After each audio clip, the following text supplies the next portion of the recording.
The story begins in a mansion, so large it swallowed silence.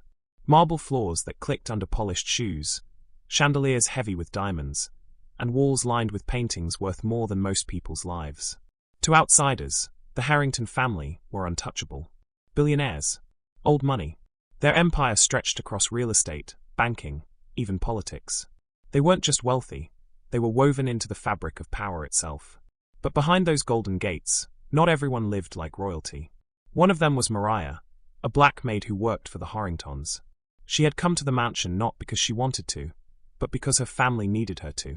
The paycheck kept food on the table, medicine in her mother's cabinet, and her younger brother in school. Mariah's presence in that house was invisible until someone needed something.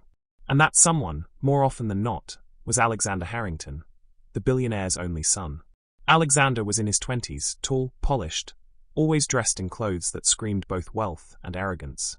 He had been raised in luxury, cradled in entitlement, and shielded from consequences. To him, staff weren't people. They were fixtures, like the gold vases or the crystal glasses, useful but forgettable. And when Alexander wanted to amuse himself, it wasn't enough to flaunt his wealth. He had to remind others of their lack of it. That night, guests filled the Harrington mansion. It was one of their legendary gatherings, champagne flowing, jazz echoing through the halls, a dozen luxury cars lined at the front gates. Power players, politicians, celebrities, all mingling under one roof. Mariah had been working since sunrise to prepare for this. She'd polished the silver until her arms ached, laid out the crystalware, and folded the napkins with perfect symmetry. She knew tonight would be brutal, but she didn't expect him. Because Alexander had been drinking. And when Alexander drank, cruelty sharpened in him like a blade. It started small, barking orders for champagne refills, snapping fingers when he wanted something, mocking her when she didn't move fast enough. The other staff kept their heads down. They knew better. But Mariah, she carried herself differently. Calm. Grounded. She didn't bow the way others did. That irritated him. And by midnight, surrounded by his friends, Alexander decided irritation wasn't enough. He wanted a show. Mariah, he called across the grand hall, his voice slicing through the chatter. Everyone turned. She froze, a tray of glasses in her hands. Come here. She stepped forward, steady, every pair of eyes on her. Alexander smirked, slouched in a velvet chair with a glass of whiskey. His friends circled him, watching like jackals. You know what I love about this house? He said loudly, lifting his glass. Everything obeys. The gates open when I tell them. The lights shine when I flip a switch. Even the dogs listen. Laughter rippled. Then he looked at Mariah. His smirk sharpened. Show us, he said, voice dripping with alcohol. Be a dog. The room went still. Guests who weren't used to his antics shifted uncomfortably. Some chuckled nervously, waiting to see if he was joking. But Alexander wasn't joking. He leaned forward, eyes locked on Mariah. On the floor. Crawl. The tray in her hands trembled, but she didn't move. Come on, he pressed, louder now, taunting. Bark for us. The laughter came again, harsher this time. His friends egged him on. Someone pulled out their phone. Mariah stood there, her dignity like a wall she refused to let him climb. She didn't kneel. She didn't bow. She looked at him, really looked at him, with eyes that cut sharper than any insult. But Alexander mistook silence for weakness. Do it, he barked. Or you're out of this house by morning. Gasps. A few guests muttered. Even among the wealthy, lines were being crossed. But none of them would say it aloud. Not to a Harrington. Mariah set the tray down slowly, hands steady now. Her voice, when it came, was low but unshakable. You may own this house, she said, but you don't own me. The words hung in the air like thunder. Alexander's face flushed red. Anger, embarrassment, disbelief. No one ever spoke to him that way. And in that moment, with cameras recording and whispers spreading through the crowd, Alexander Harrington sealed his fate. What he didn't know was that those few cruel words, spoken in arrogance, would unravel everything his family had built. The empire wasn't going to collapse tomorrow, or even next week. But the cracks had been struck. And when they spread, they would bring down not just Alexander, but every Harrington who thought themselves untouchable. The party ended in uneasy silence. Guests left earlier than usual, murmuring behind champagne glasses as they slipped out into the night. Some shook their heads, others smirked, but all of them carried a story with them, and stories travel faster than limousines. Mariah finished her shift without another word. She cleaned the glasses, folded the tablecloths, and ignored Alexander's drunken muttering as he stomped upstairs, pretending the whole night had been a joke. But she knew better. Everyone did. By sunrise, the whispers were already spreading beyond the mansion gates. At first, it was just murmurs in private circles. "Did you hear what happened at the Harringtons last night?" But then the video appeared. Grainy footage from a guest's phone, posted anonymously, went live on social media. It showed Alexander's smirk, his words dripping with cruelty. "Be a dog. Crawl. Bark for us." The video didn't even need context. It spoke for itself. Within hours, it spread like wildfire. Millions of views. Thousands of comments. Hashtags demanding accountability. Hashtag Harrington humiliation. Hashtag not your dog. Hashtag servants speak. Every repost carried outrage, disbelief, and something else too, a sense of long-suppressed anger, boiling to the surface. Mariah herself hadn't said a word publicly. She hadn't posted. She hadn't sought attention. But silence couldn't shield her.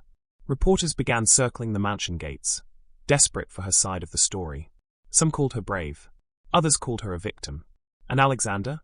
He laughed. At first, anyway. To him, it was all noise. "They'll forget by next week," he sneered over breakfast, scrolling through headlines on his tablet. "They always do." But his father, Charles Harrington, the patriarch of the empire, wasn't laughing. Charles had spent decades crafting the Harrington name into something revered. He'd shaken hands with presidents, bankrolled campaigns, sat on boards of global corporations. To him, reputation wasn't decoration, it was currency. And Alexander had just set fire to it. "Do you realize what you've done?"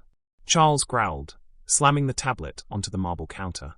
Alexander waved a dismissive hand. "It's just the internet. People love outrage. Tomorrow, they'll move on to someone else." But tomorrow came, and the outrage only grew. Late-night hosts mocked him.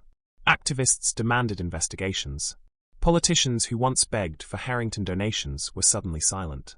Even business partners began to distance themselves. And the calls. Endless calls. Lawyers. PR teams. Journalists. Investors. For the first time in his life, Alexander wasn't untouchable. Mariah, meanwhile, had taken leave from the mansion. Not because she wanted to, but because Charles's advisors insisted. "Too much attention," they said. "Best if she disappears until this dies down." But Mariah wasn't hiding. She was resting, watching, letting the world speak for her. And speak it did. In the heart of the city, protests began to form. Crowds carried signs, chanting against the Harrington name. Not just for Mariah, but for every injustice Alexander's behavior represented. Servants are not slaves. Dignity has no price. No crown for cruelty. The Harrington Empire, so proud and unyielding, was now a symbol of arrogance and decay. And still, Alexander sneered. He partied harder, drank deeper, surrounded himself with sycophants who told him he was right. He doubled down, calling the outrage pathetic. He posted videos mocking his critics, laughing at their anger. But each post, each careless word, was another crack in the marble walls of his family's empire. Because outside those walls, the storm was gathering. Investors began pulling out. Deals froze. Stock prices slid. And Charles Harrington, a man who had spent a lifetime building power brick by brick, began to realize he might lose it all because of one son's arrogance. But the real collapse hadn't even begun yet. That was coming. And when it did, the Harrington name wouldn't just be tarnished. It would be destroyed. At first, the Harringtons thought they could buy silence. That was their way. When problems arose, money paved them flat. But this wasn't the kind of storm money could bury. Lawyers sent takedown notices for the video. Within hours, the clips popped up again, copied, remixed, captioned in dozens of languages. The harder they tried to erase it, the wider it spread. Every headline dragged Alexander's name deeper into infamy. Billionaire's son degrades Maid at party. The fall of a golden heir? How much power should one family have? The internet wasn't letting go. Neither were the press. And then came the lawsuits. A civil rights organization announced they were filing a case, not just against Alexander, but against the Harringtons themselves, claiming systemic abuse of staff, harassment, and violations of labor rights. Former employees began stepping forward, emboldened by Mariah's defiance. "I was told to eat in the basement like I was an animal," one said. "They threatened to fire me if I spoke up," another whispered into a reporter's microphone. One by one, the voices grew louder, weaving a damning picture. Alexander's outburst wasn't a mistake. It was a pattern. Behind the polished gates of the Harrington mansion, staff had been enduring humiliation for years. And the empire's defenders? They were vanishing. Politicians refused calls. Investors walked away. Even the family's PR team, the people paid to spin scandals into gold, resigned, saying the Harringtons were unmanageable. Charles Harrington tried to summon control.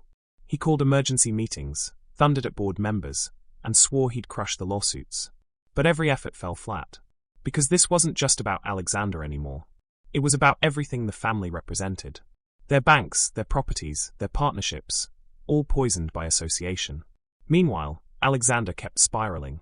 He thought defiance was strength. That by mocking the outrage, he'd prove himself untouchable. But each drunken rant on social media only confirmed the world's suspicion. This wasn't a man out of character. This was who he had always been. And then the prosecutors came knocking. The district attorney announced a preliminary investigation into allegations of workplace harassment and abuse. It wasn't just a public stunt. Documents were subpoenaed. Staff were interviewed. Old complaints, once buried, were exhumed. The Harrington mansion, once a palace, turned into a fortress under siege. Reporters camped at the gates. Protesters shouted from the sidewalks. Shareholders screamed on conference calls. Inside, tension thickened. Charles barked orders. His wife wept behind closed doors. And Alexander? He sulked, pacing rooms the size of small cathedrals, raging that the world was against him. But the truth was simpler. For once, the world was watching him.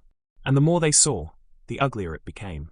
Because buried beneath the luxury and the polish was a family built on arrogance. And arrogance, once cracked, collapses fast. For Mariah, the storm was both terrifying and surreal. She hadn't asked to be the face of resistance. She hadn't asked to stand against a dynasty. But fate had handed her a role, and she wore it with quiet strength.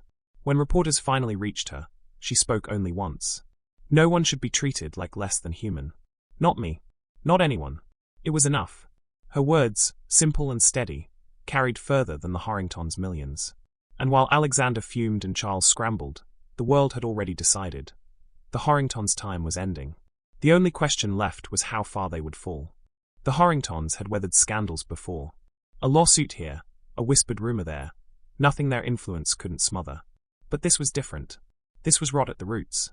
Within weeks, the empire began to crumble. The first blow came from Wall Street. Shares in Harrington Industries plunged as investors fled. Overnight, billions in market value evaporated. The family's crown jewel, a luxury real estate division, saw contracts cancelled. Projects stalled. Lenders pulled financing. The second blow came from Washington. Politicians who once praised Charles Harrington now lined up to condemn him. Hearings were called. Subpoenas issued. Campaign donations quietly refunded.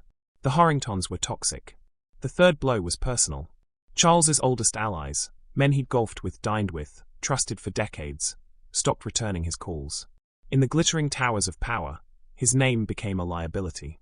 And all the while, Alexander mocked the world from his penthouse suite. He threw parties in defiance, streaming them live to his shrinking circle of admirers. He insisted the outrage was jealousy. That people hated him because he was born a king. But kings fall hardest when they forget their crown rests on the people's shoulders. The lawsuits multiplied. Class actions, labor violations, wrongful termination, sexual harassment claims. Every skeleton the family had hidden was now dragged into the light. One by one, former staff came forward, their voices steady, their stories chilling. It wasn't just Alexander. It was the culture the Harringtons had built. Servants treated as furniture, contracts ignored, dignity dismissed. The tipping point came when the district attorney announced criminal charges. Not just civil suits, not just fines. Actual prison time loomed for Alexander.